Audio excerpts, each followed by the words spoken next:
Marina sat across from a dark-haired man in his 40s. "So, your dream came true, you bought a house," he said, looking around and smiling awkwardly. "Well, I'm really happy for you. It's great, really. You always deserve the best. Remember, we used to dream about things like this?" Marina gave a light sigh. It was funny, he was sitting there like they still had something in common. Like they still shared dreams or memories. Yes, this man had once been her husband. She had loved him, or at least thought she did. At one point, she was ready to give everything for him. But now, all she felt was disgust. Hard to believe that just a few years ago, she was blinded by him. She almost missed the most important things in her life because of him. "Why did you come here?" she finally asked, getting straight to the point. He hesitated.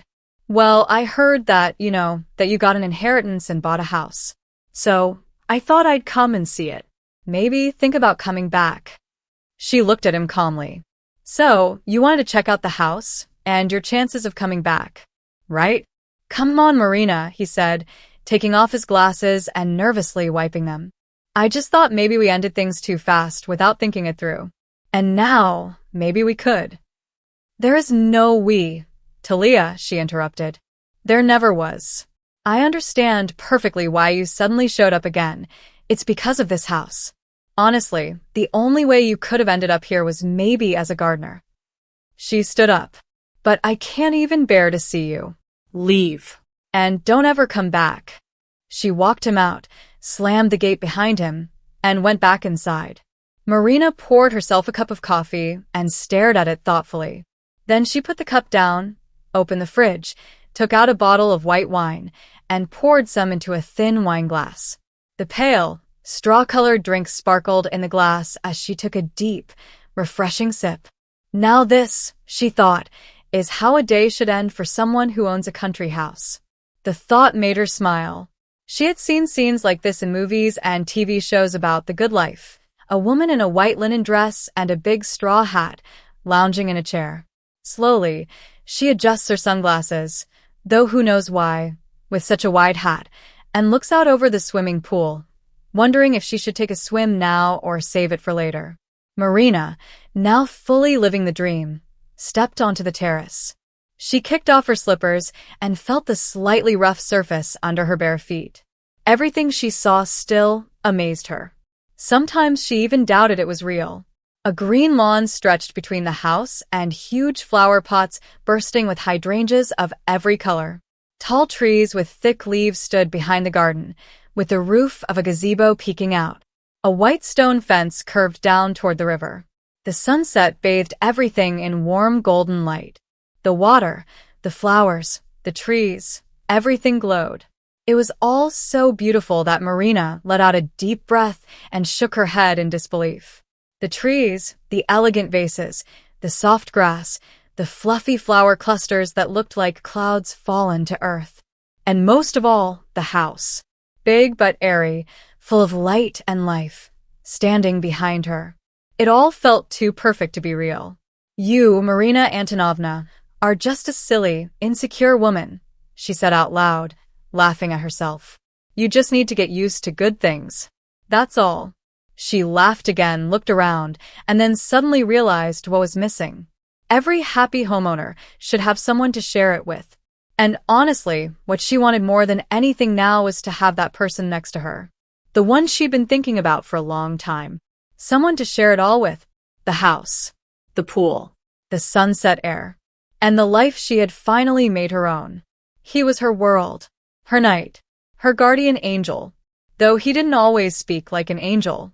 He was with her in sadness and in joy, without making big promises. But those joys and sorrows were always hers alone. Now, she wants to share everything with him. And she hopes they'll only share happiness. "My dear, my one and only, my true best man. Come to me. I miss you so much." She put down the phone and closed her eyes, afraid the little bird on the railing might see her secret. Marina grew up in a family that barely felt like a family at all. After all, the word family comes from 7 people. But it was mostly just Marina and her mom. Yes, there were others. Her grandmother sometimes came by, though she preferred Marina to visit her instead. The relationship between Marina's mom and grandmother wasn't warm. But when Marina was little, she didn't care. There were also a couple of older relatives. Her mom called them the oldies with a smirk. They were her father's parents. But since her mom didn't talk to them, Marina didn't either. Marina felt sad about that. She believed the more grandparents you have, the more gifts you get for birthdays and New Year. Her grandma Zoya gave strange reasons for the silence. Because your mom got a wild itch and never figured out how to fix it, she'd say, leaving Marina confused. Of course, Marina had a dad too. Well, sort of. Her mom always referred to him as that so-called father. Thanks to her mom's attitude, Marina never felt close to her dad. Her parents separated when she was just 2. Their story was short, sad, and very ordinary. Inna, Marina's mom, and Anton met in university. He liked her because she was cheerful, had gray eyes, and everyone admired her perfect lecture notes. Inna didn't mind Anton. He wasn't the smartest or the most talented, but he wasn't the worst either. He was just there. Like many young people, they didn't think too much about the future.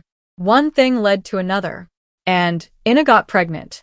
Her mother was furious, mostly because Inna's own father had already passed away, so she had to handle this alone. To Anton's credit, he didn't run away. He stayed. He defended his thesis, looked for work, and tried to support their soon-to-grow family. Inna, scared and quiet, let others decide her life. Even the dean noticed her growing belly as she walked out of the office and married Anton. Later, Inna could never quite explain how it all happened. It felt like life was carrying her down a river, and she couldn't swim against the current. Anton was kind and responsible. He said nice things, acted like a good man, and helped plan the wedding. That gave Inna some hope. After all, she was becoming a real grown-up, a wife, a future mother. She told herself she should be happy. Weddings are supposed to bring excitement and joy, with all the shopping, planning, and dreams for the future. At least, that's what she thought. But the reality was nothing like her childhood dreams. There was no beautiful dress with a big skirt and long train. No white doves flying into the sky. No jealous girlfriends watching with envy. No cake taller than her. No fancy car taking her to a honeymoon. No air kisses from the car window. None of that. The wedding with Anton was a small, simple meal in a tiny cafe, owned by one of her mom's friends.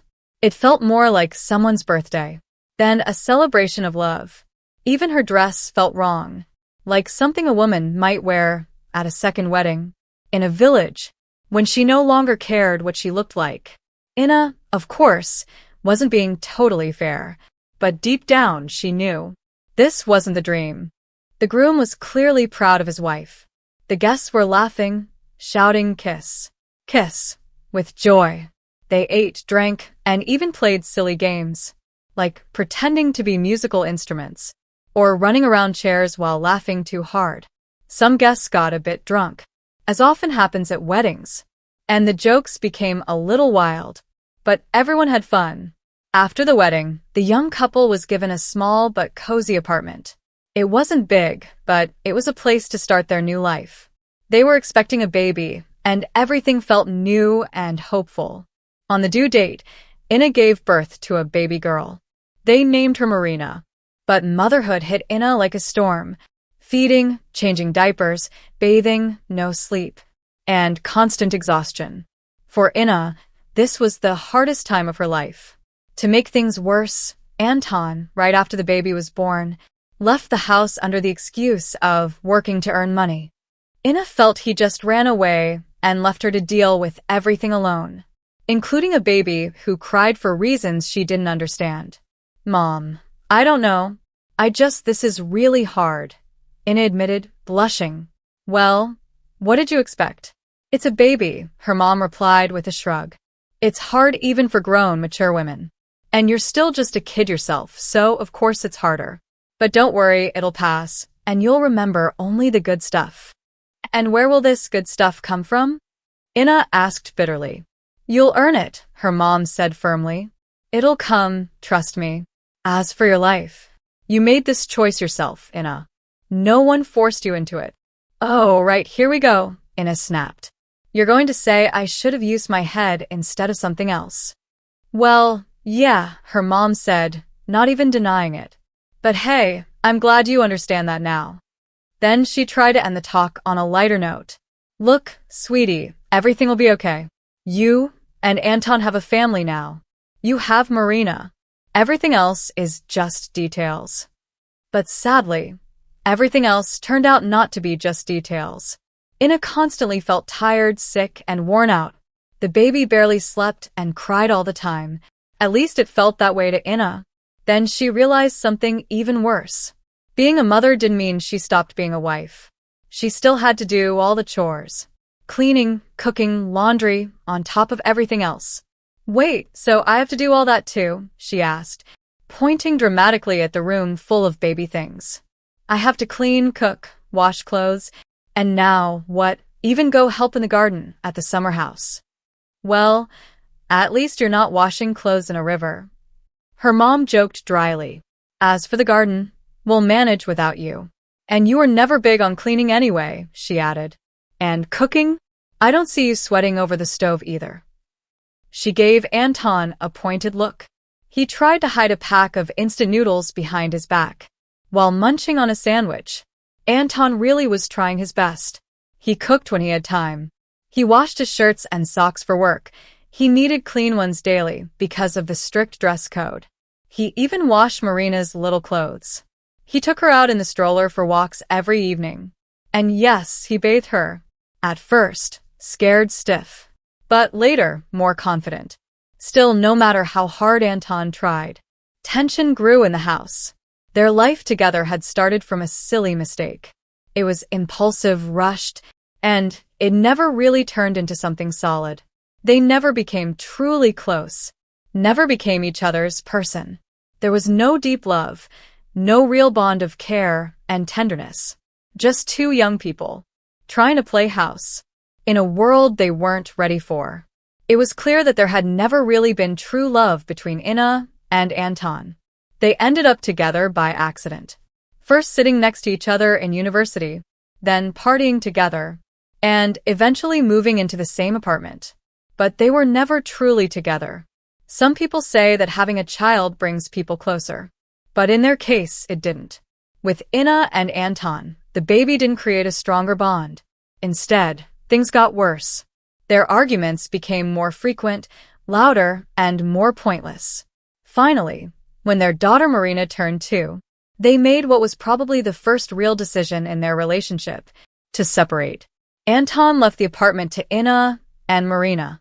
He packed his small amount of stuff and moved out. Let him go. We'll live without him. Ina shouted at her mom. This is your fault too. If you'd been a proper mother, you would have made me get rid of the baby. Oh, God. Her mother, Zoya, sighed. Can you please watch what you say in front of your daughter? But Ina didn't like being the abandoned wife and single mom. She loved it. She told everyone who would listen about how awful men were, especially her ex. She described the pain of raising a child alone, and somehow took pride in all of it. Marina was too little to understand most of what her mother said. But one thing she picked up clearly: Dad is a bad person. Even when he did something nice, she thought it was just because he felt guilty, not because he truly cared. You sure made things easy for yourself, didn't you? Grumbled Grandma Zoya, looking at Ina. It's easy to call Anton names, but he still gives you money, and he left you the apartment. You know what, Mom? That's the least he could have done, Ina said dramatically.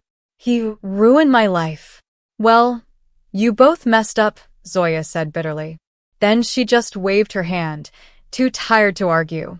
Anton came to visit Marina once in a while, but it was never easy.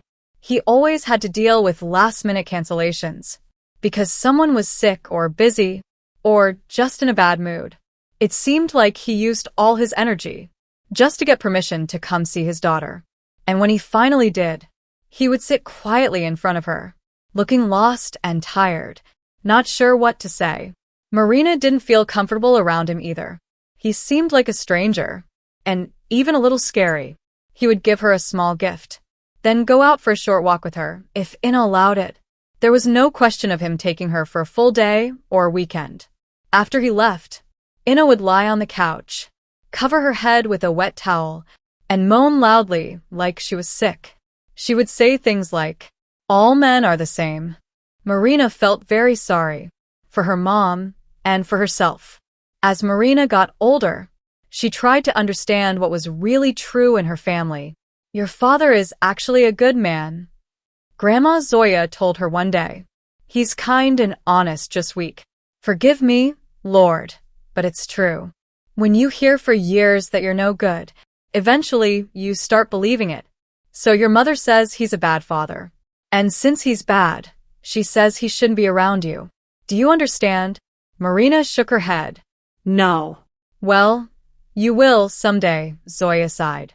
Even after Marina turned 18, Anton still sent money. He paid for her tutors to prepare for university, bought her a dress for graduation, and covered the cost of the celebration dinner.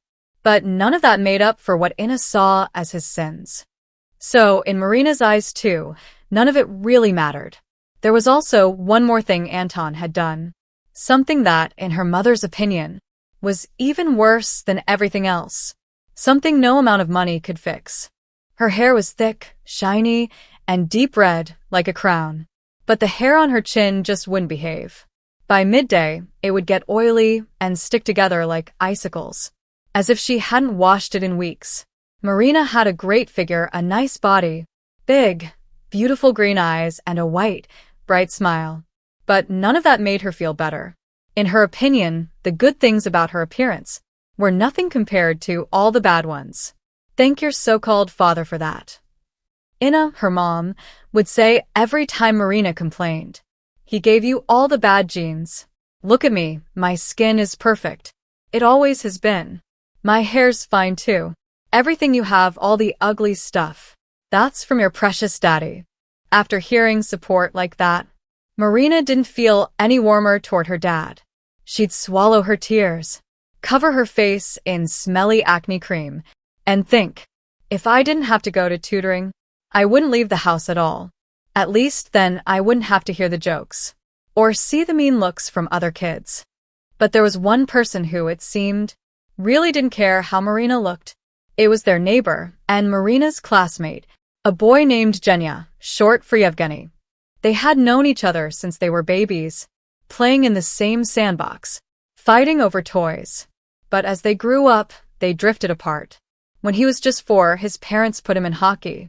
He became super serious, always wearing heavy hockey gear from head to toe. He barely noticed Marina anymore. Well, except sometimes when he randomly teased her. Light pokes, quick jokes. But if she snapped back with a sharp, "You jerk," he took it as a win and would just nod happily. They ended up in the same class in school, but for years they never really talked, never even hung out or joked around. They just existed near each other. That all changed in 7th grade. After summer vacation, everyone came back to school looking completely different, taller, more mature. Even they noticed it. Marina had changed too, but not in a way she liked. Her arms and legs had gotten long and awkward. They stuck out in all directions. But worst of all was her nose. It had grown big, like a mushroom on her face. Of course, there were some loudmouths in class who didn't miss the chance to make fun of her. "Whoa, Mashkova," one of the boys yelled. "Look at that nose. You grew a whole new face." Another laughed. "You're like Pinocchio, Marina." He laughed so hard, shaking and nudging others to join in. The class roared. "Hey, Stork, let me hold that nose for a second," he joked again. Suddenly, a calm but serious voice cut in. "You want one just like it? I'll help you grow one." Everyone went quiet and looked back. Sitting at the last desk was a serious, broad-shouldered boy, with strong arms resting on the desk. He stared straight at the class clown, with cold gray eyes. No one messed with Genya Garanin. He'd been in hockey for 10 years, could do 50 pull-ups, and people joked but half believed. He could punch someone so hard. He'd tie their limbs in a knot. The boy who made fun of Marina thought for a second, and clearly decided she wasn't worth getting beat up over. He backed off and left it at that. Thanks, Marina mumbled, walking up to Genya. Don't mention it, he said without even looking up. But if you really want to thank me, listen to this. I got in trouble today. That crazy history teacher gave me a report to do on some medieval princes. I don't have time for this. I've got training. Serious practice. Understand? He gave her a meaningful look. Marina caught on. Oh, you want me to write it for you? He let out a relieved breath and smiled, happy she figured it out so quickly. That's how a long and helpful friendship started at school. Everyone understood very clearly that Marina Mashkova was under the personal protection of Genya, Yevgeny Ranin. From that day, the young hockey player's homework suddenly got much better and more thoughtful. Genya and Marina grew up together. Over time, they became very good and often irreplaceable friends. Marina helped him many times, not only to stay on the team, but also to avoid his parents' anger. And Genya played a strange, but important role in her life too. He became an unexpected source of knowledge about how relationships work. Marina had always believed, because of her mom, that most men were bad.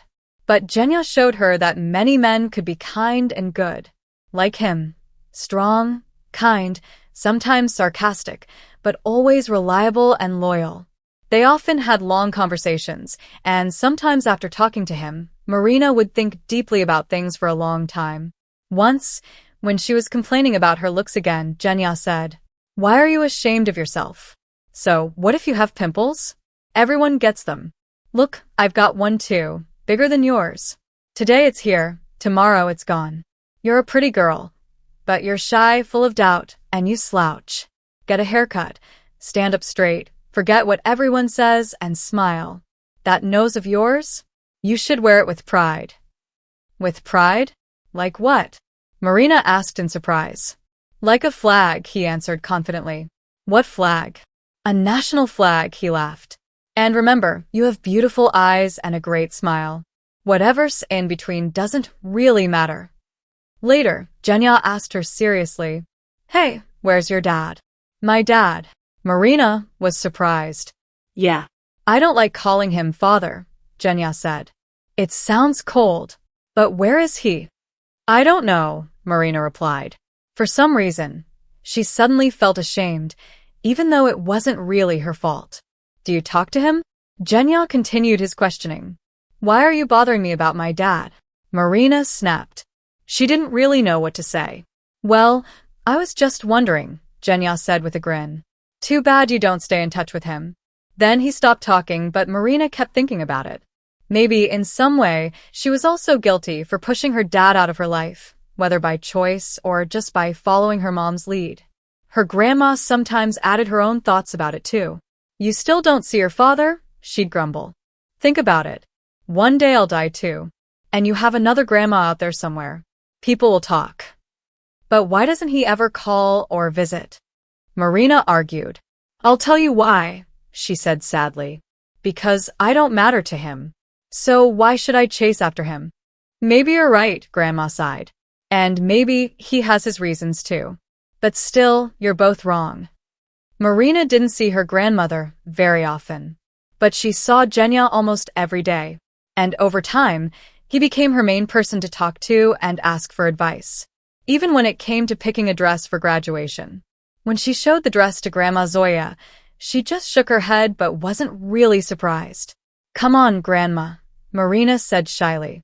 "He is a guy after all. Who better to give advice?" "True," her grandma nodded. "And Genya is a real man, not just some boy. I just wish you understood that." Genya looked at the dress options and said with confidence, "Your eyes are like green flashlights, so bright. But take off that silly flower. It doesn't belong there. And stop slouching. How many times do I have to tell you?" Marina ignored the weird compliment about her flashlight eyes, but followed all his other advice. She took off the flower, lifted her head, stood up straight, got a haircut, and she looked amazing. It was her first real moment of success. Even the people who used to laugh at her, calling her names like Barrier Gate because of her nose, were surprised. At the graduation party, Jenya kept a close eye on her to make sure she was okay. Marina wasn't the same anymore. She was more confident and calm. "Hey, Mashkova." "I mean Marina," said a guy nervously blushing. It was Dima, the same boy who had made fun of her for years, calling her Pinocchio and Stork. "Sorry, okay? I was an idiot." "It's okay, Dima. I've already forgotten," Marina said kindly. She forgave the person who had hurt her and didn't notice how Jenya Ranin, who had been watching them closely, gave an approving nod. The students finished school and went their separate ways. Jenya quit hockey and got into some technical university. Marina went to law school. Studying wasn't too hard for her. She was still far from being the prettiest girl in class, but she also wasn't that shy, insecure girl she used to be. She often remembered what Jenya had once told her. "Hold your head high, like a flag."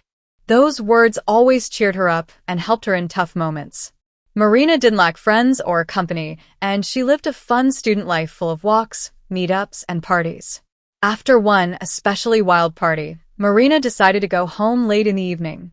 One of the guys, who wasn't really part of their student group and had just come along with someone else, offered to walk her home. His name was Vadim. Vadim was very handsome, tall, well-built, with light hair, squinting gray eyes, and dark sunglasses that he didn't even take off at night. He was dressed in style and had a certain charm about him. "He kinda looks like DiCaprio," one of Marina's classmates whispered to her. Marina smiled, remembering how sad the end of Titanic was. Vadim really did remind her of Jack Dawson, his light hair falling over his forehead, the same smile, the way his eyes squinted slightly when he smiled. Maybe that's why she couldn't stop looking at him. The party had already quieted down, and Marina was ready to leave when the DiCaprio guy suddenly came up to her. "Going home?" he asked in a husky voice. "Hey Marina, mind if I walk you?" Her ears turned red with excitement. "It's strange such a pretty girl doesn't have someone to walk her home," he added with a smile. She imagined walking beside this handsome guy. Maybe he'd offer her his hand, or even just take hers. It all seemed so romantic. Maybe they'd talk, and maybe this would turn into something more. Most girls in her class were already dating someone. 2 of them were even talking about marriage. But Marina still hadn't kissed anyone properly. Who would believe that? But then Vadim ruined the moment. "My buddy has a car," he said. "He'll give us a lift. You'll be home fast." Marina sighed in disappointment. So much for a romantic walk. She almost wanted to say no, but Vadim was smiling and reaching out his hand, just like Jack in that famous staircase scene. She nodded. They got into the back seat of a dark car. Vadim and the driver exchanged a quick look, and the car rolled through the evening streets. "Thanks a lot, Vadim, for walking me and giving me a ride," Marina said politely. "And thank you too," she added to the driver. But then Vadim said something strange. "Thanks? That's not enough," he said, holding her hand to stop her from getting out of the car. "Listen, Marina," he continued. "We had this great idea, me and Lyoka here. You're free, right? We've got some cool music, some drinks. Let's go hang out more, and you can say thank you to us there. Maybe even a few times." His friend grinned in a disgusting way.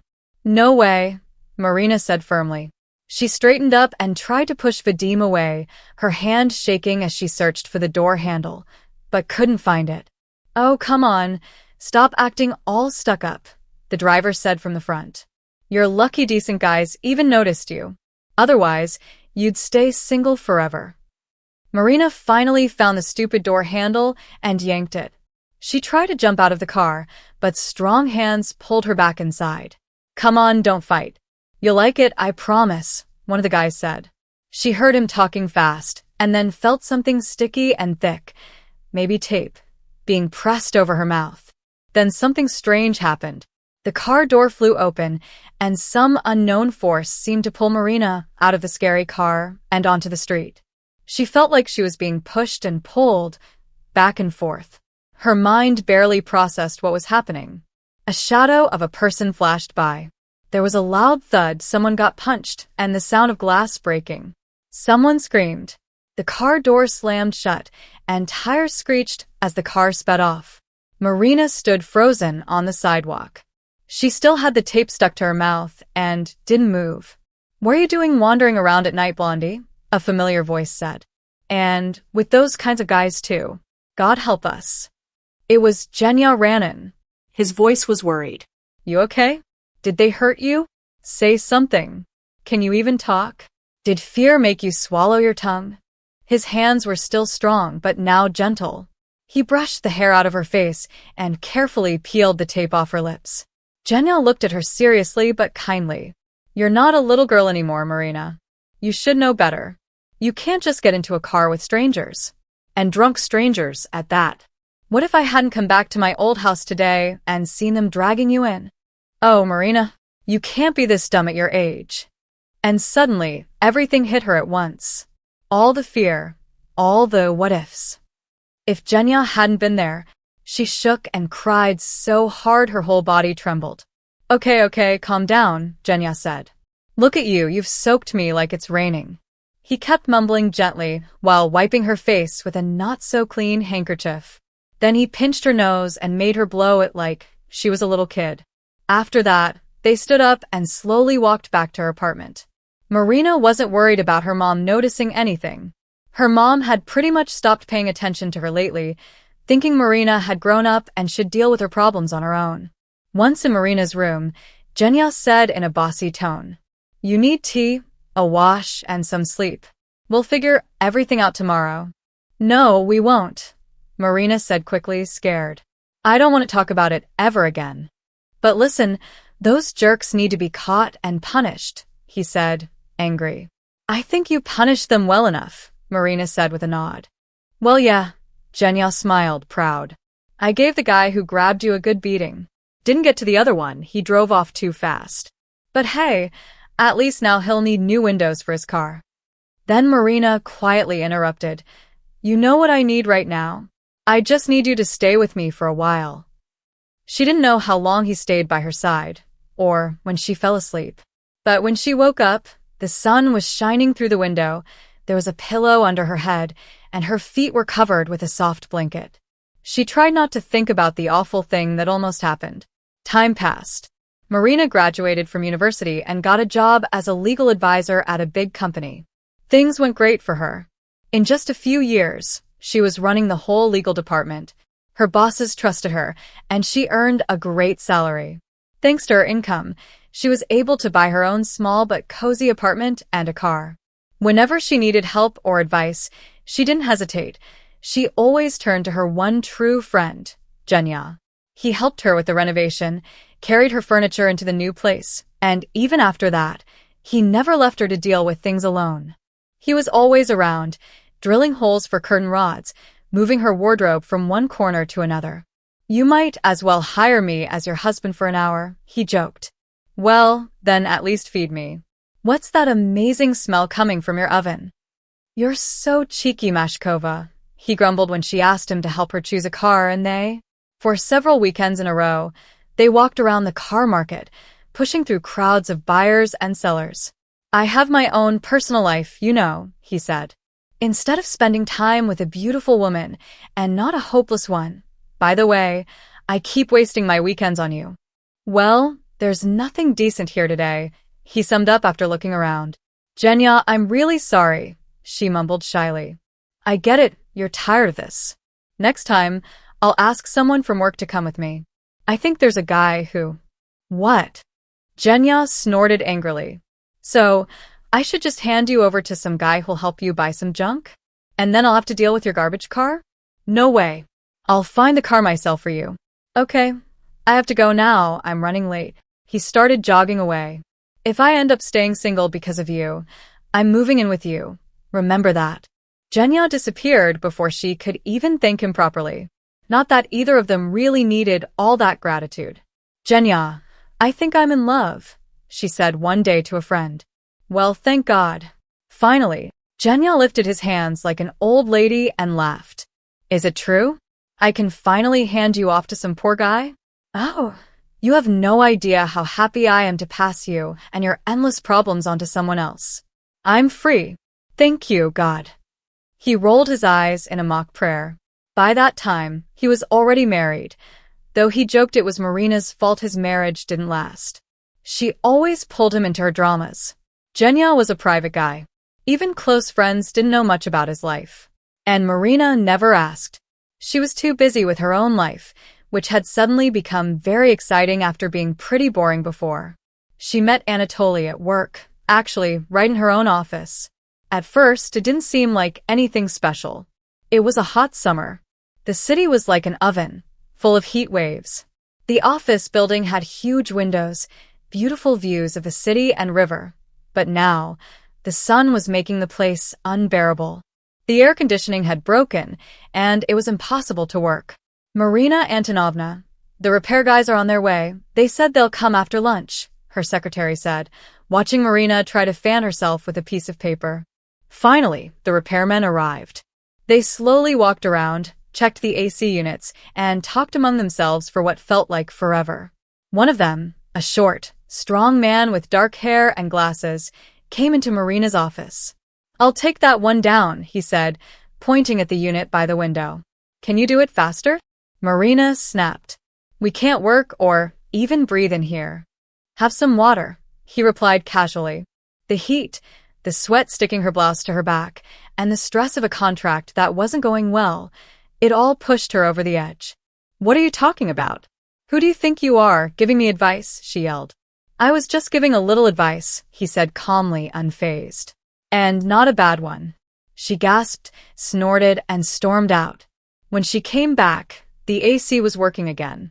Cool air filled the room. She sat down and closed her eyes in bliss. But then, a new heat rose, the heat of shame. What a nightmare, she thought. She had yelled at an innocent man who was just doing his job, like some angry street vendor. She hoped no one heard her. And she definitely hoped she'd never see him again. But she did the very next day. To her shock, Marina saw him waiting by her car after work. She didn't recognize him at first. In her office, he wore work clothes and a baseball cap. But now, back then, Marina had no time or desire to look closely at the man. The only thing she remembered was that the technician hadn't shaved, and that made her even more annoyed. But now, standing in front of her in the parking lot, it felt like a completely different person. Even in the heat, he wore a perfectly tailored suit and a light shirt. And somehow, even in dark, heavy clothes, he looked fresh and full of energy.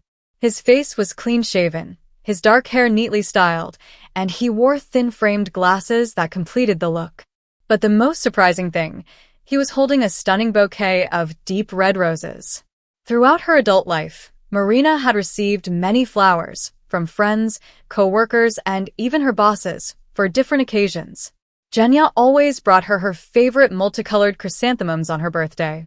A couple of times, she even got huge, expensive flower baskets after her company closed big deals.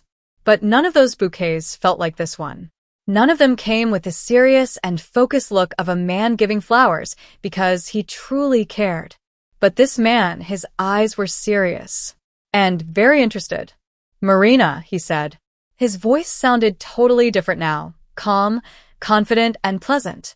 "Sorry to just show up like this," he said. "But I realized I might not get another chance to talk to you. So I chose the simplest way. These flowers are for you. My name is Anatoly."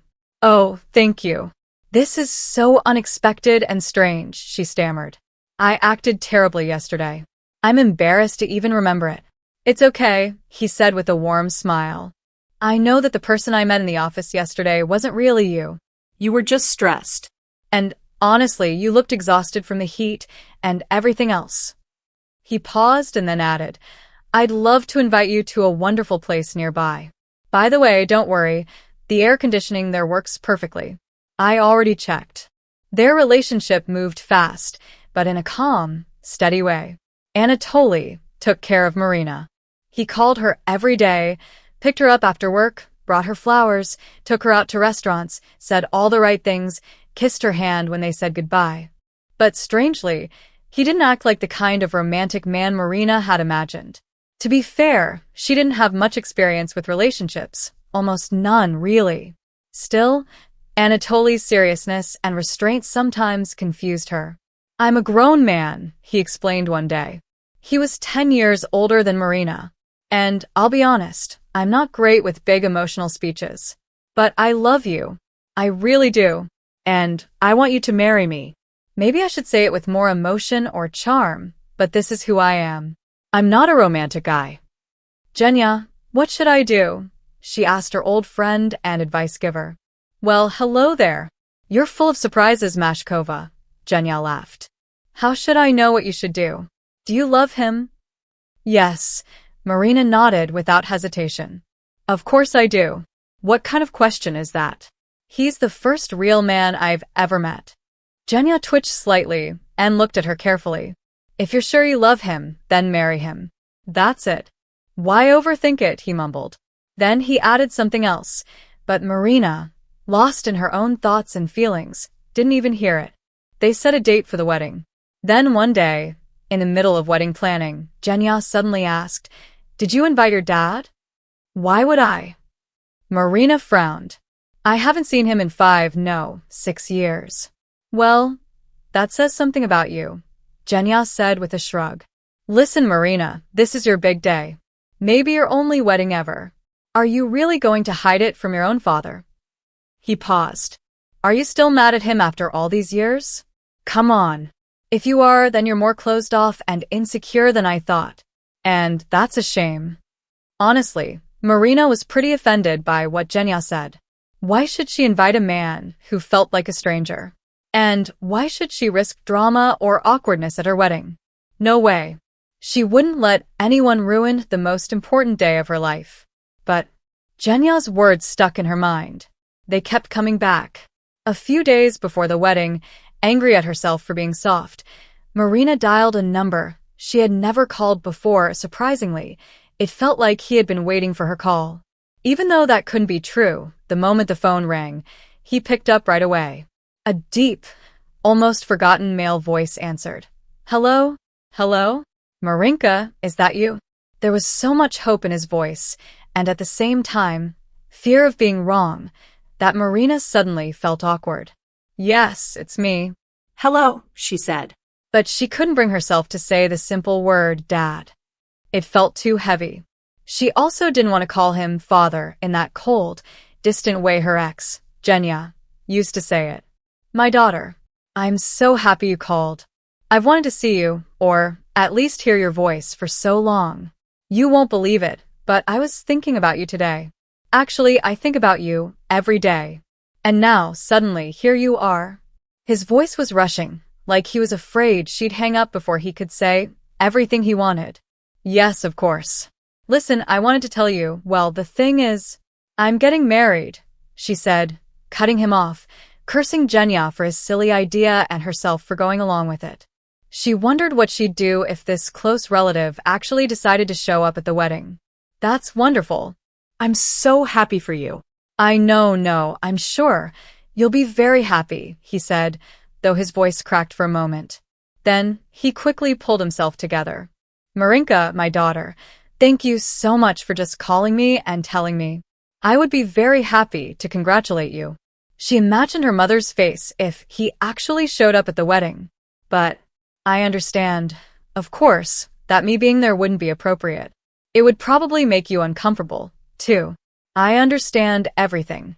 Why? Marina asked automatically, surprised by her own reaction. No, of course, I shouldn't be there. But I would still love to congratulate you somehow. If only I could see you, even not in your wedding dress. He fell silent. But it was a meaningful silence, like he was trying to hold back words and emotions that were pushing to come out. Okay, I'll think about it and call you. We'll meet somewhere, she said. And suddenly, she felt her throat tighten and her eyes begin to sting. On her wedding day, at the planned stop between the registry office and the restaurant, she waited and feared that meeting.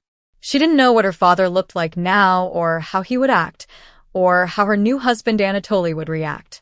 What if he showed up looking like a homeless man, shaking and happy, and tried to celebrate with a bottle of cheap liquor right there in public, saying, "Cheers from the bride's dad"? Marina, holding onto her new husband's arm, stepped out of the car and straightened the folds of her big wedding dress. "Hello, my daughter," came a quiet, deep voice. She looked up in surprise and saw a man walking toward her with a beautiful bouquet of soft cream anemones in his hands.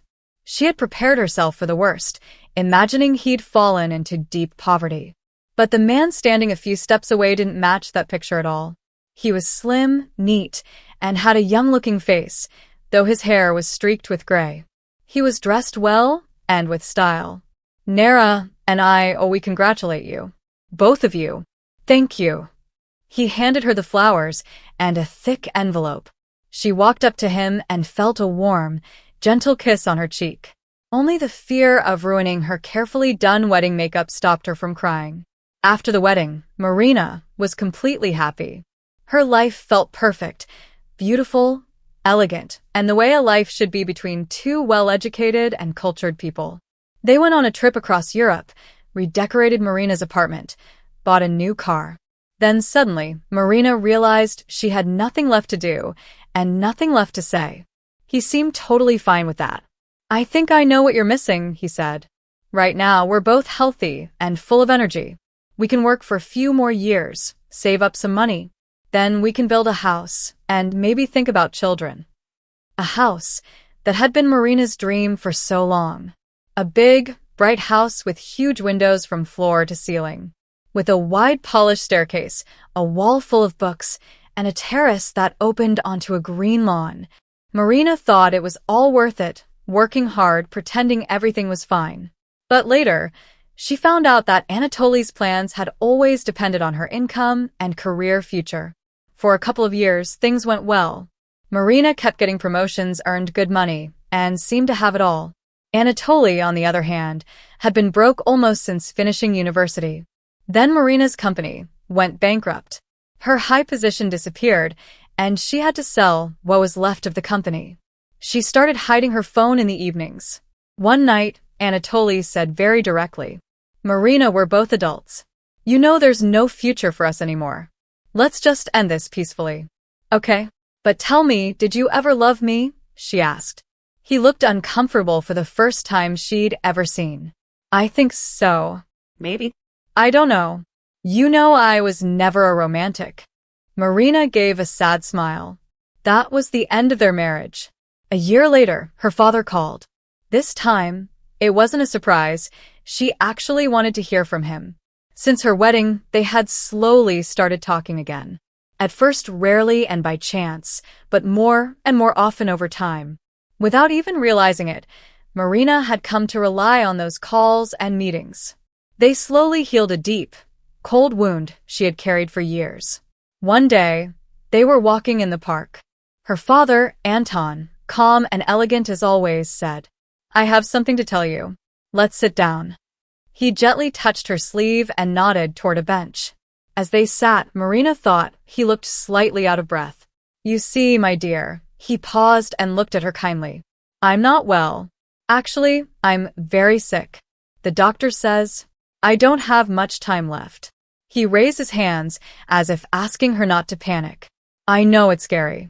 I just didn't know how else to say it, so I said it straight." "Dad," she whispered, finally able to say that warm, simple word out loud. Anton smiled. "Now I'm not afraid to go." He passed away peacefully, just as the doctors said he would, smiling, holding her hand. Later, Marina found out he hadn't wasted the years after his wife left him. He had become wealthy and left everything to Marina, his only family. After the funeral, she sat at the table in shock. Her ex, Yevgeny, angrily said, "I'm so sick of you, Mashkova. You've never let me live in peace. So, what? You got your inheritance. Be happy. What do you want from me?"